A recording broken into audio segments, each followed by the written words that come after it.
gentlemen, may I have your attention, please?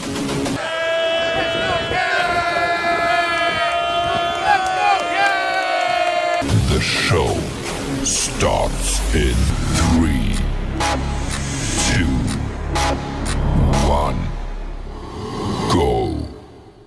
Good morning, CaneSport. It's June the 27th, 2023. I'm Gary Ferman, the publisher of CaneSport.com, joined this morning by our managing editor, Matt Shodell, and Azubi Charles as we discuss the news of the day. And guys, the news of the day leads off with the fact that the Miami Hurricanes have a new baseball coach. And a few weeks ago, we probably didn't expect to be reporting on that story and discussing that story, but here we are. And I feel kind of bad for JT Arteaga because I'm not sure. I mean, this is like obviously the crowning achievement of his life in baseball. He was a decent player. He's been coaching at Miami in one way, shape, or form forever.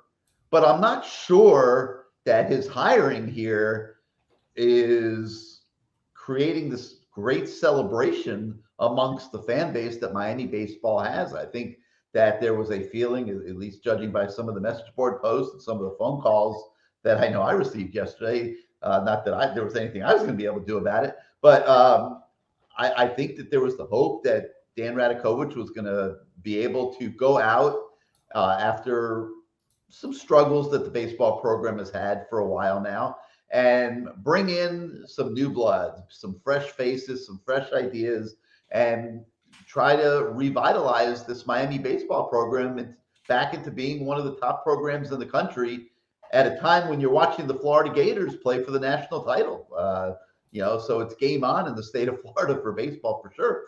But they chose to keep it close to home, to hire the pitching coach and elevate him to the head coaching job.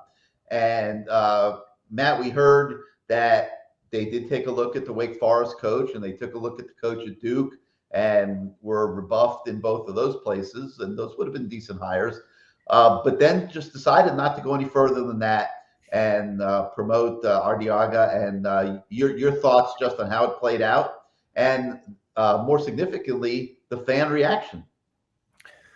Yeah, look, perception oftentimes is reality, but in this case, I mean, I guess if I was going to sort of make an analogy, I guess like JT Arteaga would be sort of like he's like a carrot souffle, grilled asparagus with a side of artichokes, you know? Like if you're like a vegetarian living on a CaneSport reporter salary, you don't spend money on like a Kobe steak that you can't afford, right? And to me, for all the fans that are so upset about this hire, I personally have zero problems with it. I think it was a genius hire because, look, Dan Radakovich doesn't live in a vacuum. He understands major college sports and how you need to do things. They could have thrown $1 billion at it and gotten whoever they wanted. Of course, there's an amount of money that anybody will take at some point. But they need football. Right, so that's the whole point, right? Get football right first. Throw every cent you have at getting football right. That's your moneymaker. That's your sport. Dan Radakovich knows that once football is humming the way it will when you throw enough money at it, then all the money football is going to generate can start going to baseball, can start going to tennis, can start going to Gary's favorite yoga team that he watches every day over at UM when he leaves the press conferences. Like that's sort of, I think, the method to the madness that fans aren't seeing. If you're a baseball fan, you don't like this because you've seen it happen before, right? I think before Jim Morris, there was a one-year coach, right, who didn't work out, who was sort of a no-name. Then you replace obviously Jim Morris with Gino DiMare, and he's a homegrown guy just like JD Arteaga, right? Not a big-name guy, been an assistant here forever. He gets a job. They never advance past regionals as well as they do during the regular season. That's not what it's about. And now you're bringing in another guy. It was Kelly, right? Kevin Kelly. Isn't that who I'm thinking of? The guy who was barely here. Brad Kelly. Yeah, he was here for like a cup of tea, right? So like the fans are getting flashbacks to Kevin Kelly, to Gino DiMare, instead of getting an LSU guy or a Duke guy. And yeah, Dan Radakovich reached out to those guys, but from what I was told by some people, like the Duke guy was just trying to get more money from Duke. LSU guy wasn't interested really. The Miami job in baseball isn't what it used to be because, and this was the first question I asked on the Zoom press conference yesterday. They were nice enough to call me first. I guess they figured get the horrible question out of the way first. Ask Matt Shodell his question. So I was the first in the queue apparently, and I asked both of them. It was a press conference, a Zoom conference with JD and with Dan Radakovich, and I asked them to explain how they can work on leveling the playing field, so to speak, in baseball. Because right now, the way baseball works, for those that aren't like major fans, it's not like football where you have 85 players and 85 full scholarships. Okay, in baseball, you have your full roster, but if you're lucky, you have a really good player. That player might be on a half scholarship or a 3/4 scholarship. They have to spread out a very small amount. I think it might be 12 and a half. I don't have the exact number in front of me, but whatever it is among the entire team. And there are schools that have grants and aids for baseball players that will fill that gap. There are also schools that are public schools, like the University of Florida, where if you're on a half scholarship and tuition's $15,000, $12,000, you owe $6,000. At Miami, tuition's $50,000, $60,000. So if you're on a half scholarship, you got to come up with that $30,000 unless the school helps you out. And from what JD said, that was a major problem for about 10 years, but he thinks like about 6 or 7 years ago, they started to get it right. But he said with NIL, that's a big issue they're facing, and that they have to figure that part out because you can't get top recruits. You can't be a top program without all of it. The financial aid aspect, guaranteed, the NIL opportunities for the student athletes in baseball. I mean, it's just not a great situation right now, which is why you don't see people banging down the door at Miami begging to be the coach here. And it's unfortunate. But listen, JD can be successful if they have all the NIL stuff in the right spot, if they have the financial aid in place.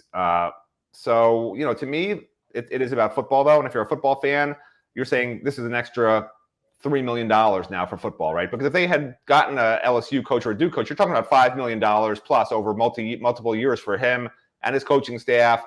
And JD doesn't command that. So that's those extra millions of dollars in the athletic department are freed up for Miami to get a whole bunch of 5-star recruits, right? Right, Azubi? Well, JD had a pretty star-studded list of people that were pushing him for the job, and he wanted it very badly and went after it, and the Miami administration decided to give it to him. But Azubi, you covered a lot of baseball this year, and the cries that I'm getting are the pitching coach.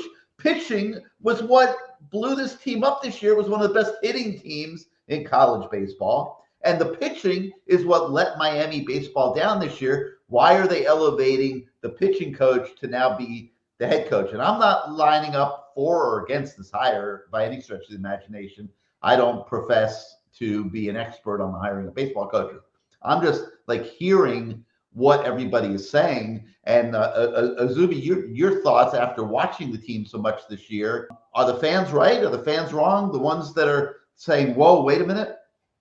I kind of disagree with the fans who are kind of saying, oh, this is the end of Miami baseball. Because, speaking with the players this year, Coach JD is a player's coach. A lot of the players on the team love Coach JD. He's a former Cane. He was a successful pitcher for the Canes. And, speaking with, Gael and a few other guys on the team, throughout the season and through, conferences, they really love Coach JD. And with, having that player coach type of thing, I feel like that's very, very important for a team to have that connection with their head coach, knowing, hey, this is a guy that's been here before. This is a guy that succeeded at this program. This is a guy that knows how to win at this program. So the fans kind of saying, oh, we wanted someone else to come in and kind of blow up everything and redo everything. I don't think this program needs to be blown up and kind of restarted. I think little things need to be tweaked here and there, obviously pitching being one of them. And one thing I feel like a few fans fail to realize is Miami lost 3 pitchers at the beginning of the year. So that bullpen coming into the year was already kind of shorthanded, and then with injuries kind of, sank the ship in that bullpen. But I do think fans are overreacting a tad bit with saying kind of this is an awful hire. We should have went outside of the program and doing this and getting another coach. I do have a little bit of faith in JD. Obviously, we said pitching is a big concern for the team, and I feel like he will address that in the offseason, him being a pitcher, him knowing the arms he's working with in and out of the program. Obviously, hitting wasn't an issue, so we don't really have to focus on that. But going into the offseason, I think JD needs to focus on bringing in a few extra arms for the team and kind of balancing out everything with that Miami program. But for me, I kind of do like this hire. Obviously, not the home run we all expected, but keeping a guy in house that is familiar with the program, I think, is a good step for Miami. Sometimes it's not a bad thing to just make things work. The grass is not always greener on the other side. We could play a little devil's advocate there and say, you're bringing in a guy that knows this program extremely well. He's played for the program. He's coached for many, many years, was actively involved in recruiting with Gino for many, many years, and certainly has Gino sitting off to the side over here that he can obviously call on anytime that he wants. So there is something to be said for familiarity and for keeping things in the family. But JD is going to have to win. People are going to be putting him under a big time microscope. With Gino DiMaria leaving this year, I think he warded off. Would have been a little bit of a pressure cooker for himself as well. I mean, people were starting to get a little bit antsy and dismayed with Gino DiMaria, and we're making noise that Miami might have needed to make a change in that regard. So baseball has disappointed with these losses in the last few years. The fact that they are not going deep into the postseason, and there's going to be an expectation for JD to change that. And if it doesn't change, I think that the small but loyal and vocal Miami baseball fan base might get a little bit animated and make some people uncomfortable. So we will see what happens, and we wish JD Arteaga a great deal of luck as he takes on the challenge of Miami baseball. But now let's switch gears back to Miami football. Yeah, it was supposed to be the first day of vacation for the football staff. There is no vacation when Mario Cristobal is the head coach. Vacation is a time to get away from the office and work. And like while the wife and the kids are playing in the pool down in the islands or in the Caribbean or wherever they choose to go, the coaches are supposed to be sitting off to the side on lounge chairs making their recruiting calls. But all of that effort that Miami puts in led to a commitment yesterday from a legacy commit, we'll call him, cornerback Ryan Mack from St. Thomas Aquinas High School. Azubi, you've covered him quite a bit. You've had a lot of conversations with Ryan Mack and with his family and coaches and things like that. Talk to us about this commitment. Do you like it? Your thoughts? Yeah, I really do like this commitment from Ryan Mack for a few reasons. Obviously, the son of Rod Mack, former linebacker at Miami. And first, I'll start off with on the field. He's a very, very good corner that plays against top competition at St. Thomas Aquinas. A lot of the time we see guys, their film, they're doing this against these guys, they're doing that against these guys. They're playing against kids that, we've probably never heard of or probably never will hear of down the road. Week in and week out, Ryan Mack is playing against top level competition and is doing well against them. He used to play that safety position and they moved him down to cornerback. So he brings that versatility to a secondary. He's been a very, very key part of the Raiders secondary as they won their fourth consecutive state title. Him alongside Conrad Hussey and King Mack were kind of the three-headed monster in the secondary for St. Thomas. And then kind of off the field, a member of that Miami Garden Ravens team that featured JoJo Trader, Jeremiah Smith, LaWayne McCoy, and a bunch of other guys that Miami recruiting, Chance Robinson. So kind of now you have two guys with Chance Robinson and Ryan Mack coming from that group of, kids that played football with each other their whole entire lives saying, hey, let's continue this in the college ranks. You see what we did, at the youth level in high school. We're winning tons of things, hey, come join us. I know you might be committed elsewhere. I know you might not be committed yet, but take a serious look at Miami. And another reason, Rod Mack, his father, coached all these guys and is the head coach of South Florida Express as well. So that is another thing that I'm kind of keeping my eye on with this commitment. Obviously, Miami is more focused on what he can do on the field, but I kind of like this angle and a couple of different things off the field to bring Ryan Mack to that 2024 class. Yeah, and it does. It takes Rod and brings him closer into the program that he also played for at one point, and he is involved with the South Florida Express, where a lot of the prospects play their 7-on-7 ball, and it's part of a puzzle that all comes together. And Ryan becoming part of the Miami program, I think now the onus is on him to develop into a contributing player. Not all of these legacy recruits always do. I don't know if it's entitlement or what it is. Sometimes they do, sometimes they don't. But this was an interesting take, and Miami needs cornerbacks, so he'll get an opportunity to make that contribution. So I see it as a plus plus. And Matt, you've seen these legacy recruits. We don't have to go through all the names, but like I said, some have worked out and some have not. And it comes with a little bit of a pressure sometimes when your dad played for a program and now you're going into that program. What do you think about that dynamic of it? I mean, Rod Mack wasn't a superstar, so it's not like, say, Ray Lewis's son when he came to Miami and flamed out and didn't work. It just didn't work. And may he rest in peace now, obviously. And condolences to the Ray Lewis family, but it doesn't always work, and we've seen it go both ways. Your thoughts? Well, it's gone both ways, but I'm not going to call out the former players, but a lot of these guys who were legacy players were not highly recruited. They didn't have other major offers. Miami just sort of took them because they were legacy guys. They were doing the guy a favor. I say a lot of times, if you look at this player and you take away his last name and his lineage, would you still take him as a recruit? And sometimes the answer probably was no, quite honestly, at Miami, and that bothers me.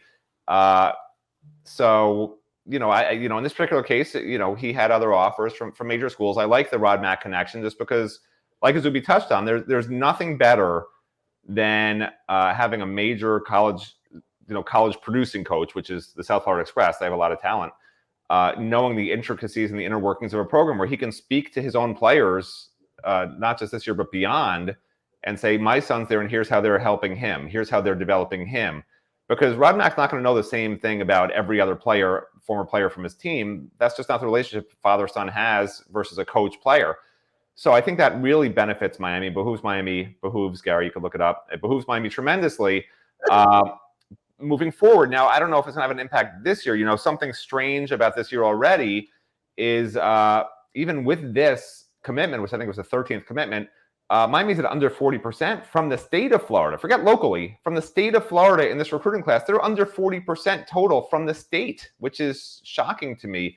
Last year they were well above 50% that played high school ball in the state in their final class, and typically they are. So if Miami's going to be great again, you can't be having 60% or more of your classes coming from out of state, because let's face it, the Alabamas, the Auburns, you name the program, they know their own states pretty well, and they fight pretty hard to keep their top players there. And if Miami's going to go in there and raid some guys, they probably need to be winning 10 games a year, first of all, and having some of those programs struggle, or have major NIL programs, or else you're getting second pickings. And right now, Miami's getting second pickings because these guys Miami's bringing from out of state, they weren't guys that Georgia and Ohio State, and Alabama coveted. They were guys at second-tier programs. It's still major programs, okay, but I'm saying not perennial top 10 teams. I call them second-tier teams. These are second-tier teams. And Mario Cristobal doesn't want Miami to be a second-tier program, but if you're going to get out of that second-tier level, at some point you need to break out on the field with your current players and then in recruiting. And it looked to me like last year they were breaking out, right? A lot of top prospects from the state of Florida, a lot of top prospects from outside the state of Florida. And this year, perception-wise, again, perception, I say, is reality. Perception is not always reality. But perception-wise right now, Miami's taking some prospects that last cycle they probably wouldn't have taken, quite honestly. So I don't know what changed. Maybe, again, it's probably a lot of it's NIL related. You hear these whispers behind the scenes that, they're sort of trying to put things together the way they want it, and it's not quite there yet. But it needs to get there in a hurry. Signing day is still a long ways off. They still got another 5 months to figure this thing out. You can always make an offer to somebody whenever. Like it's nice. Somebody said that the commitments that happen now, 90% of them stick, right? The June commitments, 90% of them stick. I prefer to look at it this way. 10% of them don't stick. So if you take the 10% that aren't sticking around the country, that's a lot of recruits for Mario Cristobal to pick off if he needs to. All right. So we have significant coverage of the Ryan Mack commitment.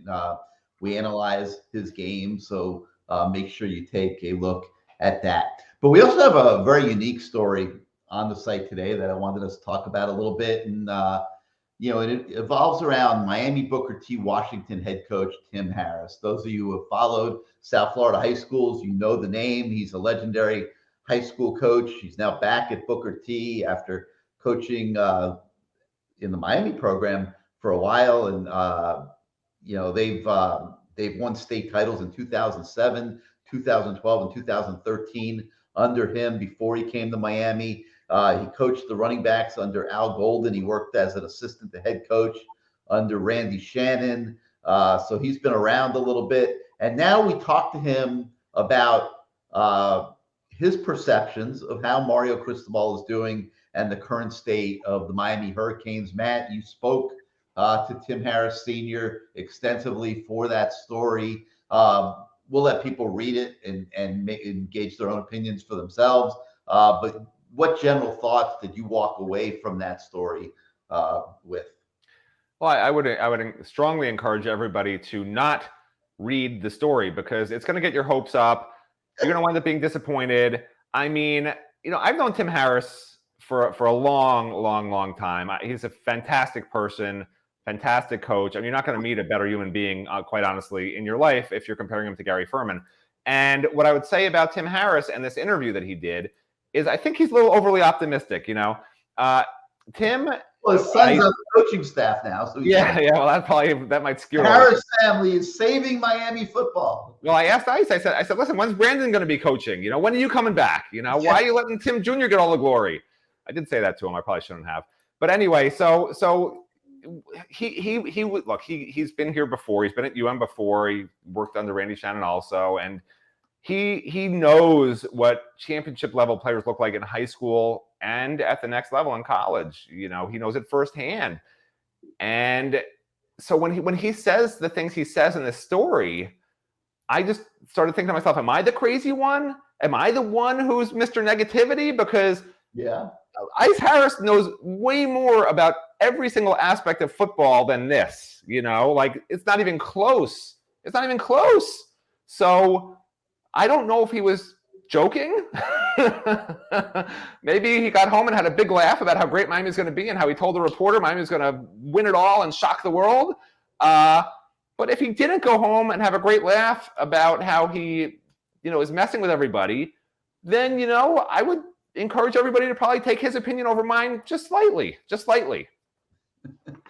Well, Matt decided to do some work this week, and we actually have another really cool story on the site today that Matt did as well. This one is unique. This is a really interesting, so much talk about the transfer portal and the players that Miami has pulled out of the transfer portal. Well, the teams Miami is going to be playing in September, October, and November, they've been working the transfer portal as well. So, we sent Matt into the lab where he, all by himself, where he's very comfortable. He can't offend anybody, and he can just put his blinders on. And we asked him to break down which of the newest additions might have the greatest impact in terms of when they are facing the Miami Hurricanes this fall. And Matt, I'm not going to go through the whole list, but it was really, really cool, and people can take a look at that and read it. But you settled on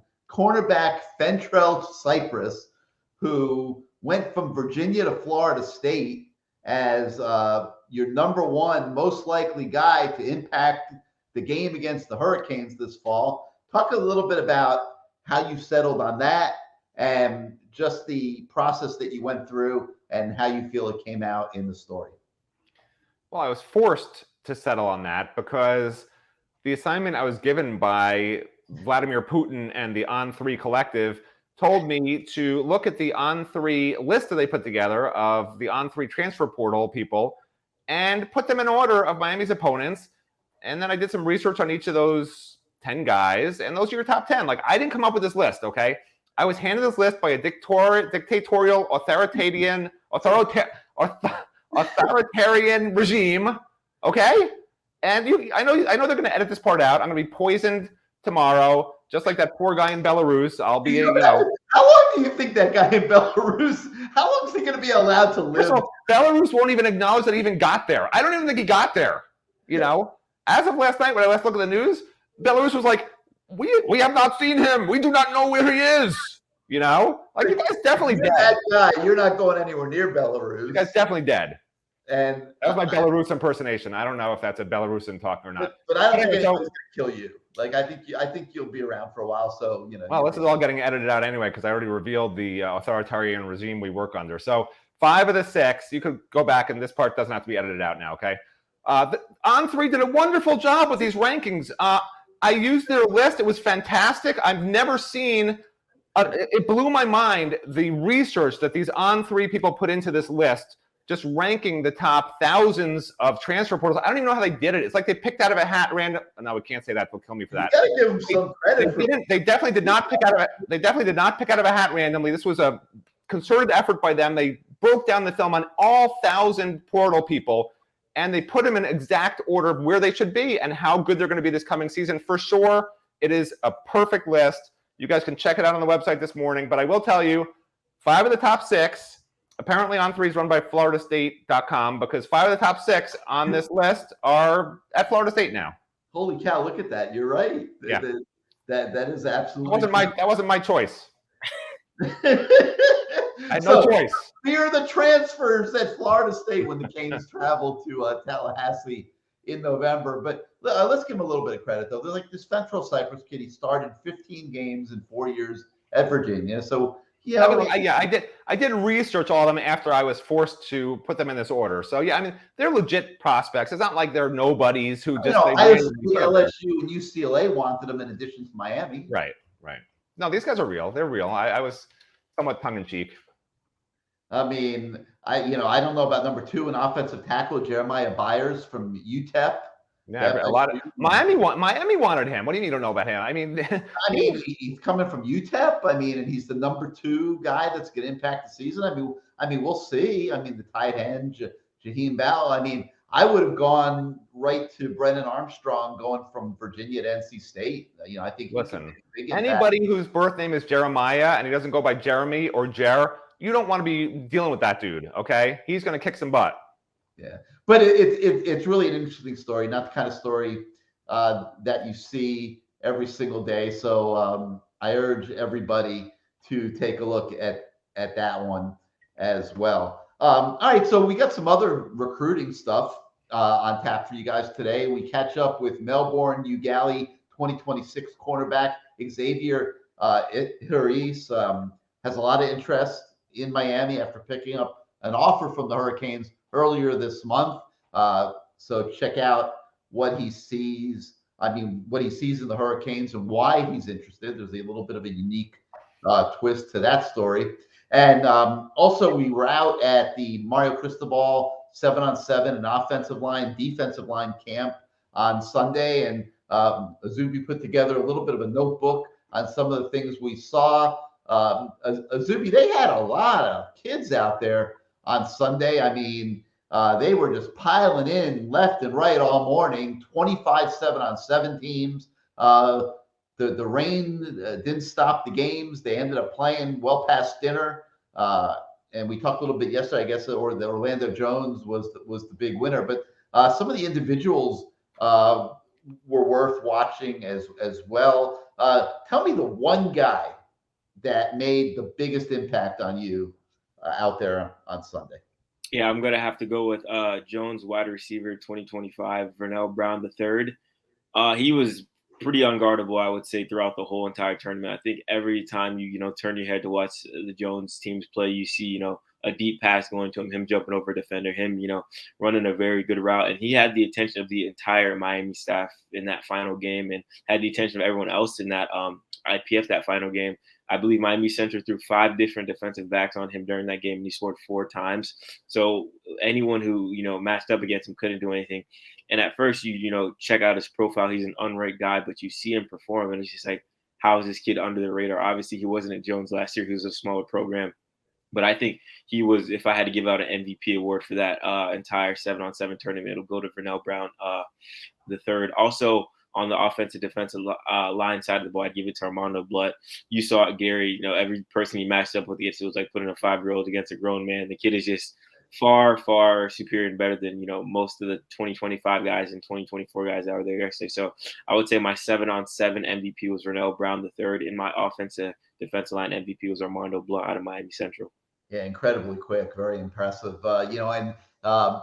the thing that struck me is that they had the cameras going the whole day. They were filming everything.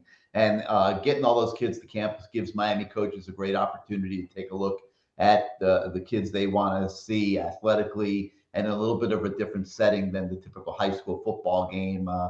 And, that could be good and bad for certain recruits. I mean, I'll tell you, there was one that I was very anxious to watch a lot of, and that was Wayne McCoy, the wide receiver, who is committed to Florida State. And he had some decent moments against what I would classify as lower level competition. When he went against American Heritage, which has decent defensive backs, he was invisible on the field. He was not able to get separation. And, I think that could impact how seriously recruited he might be by Miami when you look at all the receivers that they have on the board here, the Jeremiah Smiths, the Sisa Trader. So if they make a hard effort to flip him from Florida State, I think it will be later in the cycle. But that's just one example. I mean, the point I'm making is you get a chance to really put recruits under a microscope when you can get them to come to your campus and play 7-on-7 for 6-7 hours. Great opportunity for the Miami staff. And like I said, with all the cameras they had going, they took full advantage of it. All right, well, that's going to do it for today for Good Morning CaneSport. We thank you so much for starting your day out with us. Once again, if you like this show, like our channel, hit your subscribe button, hit your like button. It helps us with the algorithms at YouTube. And more than anything, please, please, please, so that we can continue to produce all of this, hopefully what you consider great content every single day for you guys at CaneSport.com. Please make sure that you are a subscriber to our website. Your subscriptions allow us to do what we do every single day to enhance your fan experience. So for Azumi Charles and Matt Shodell, I'm Gary Ferman. Thank you once again for joining us this morning, and we'll see you next time, everybody.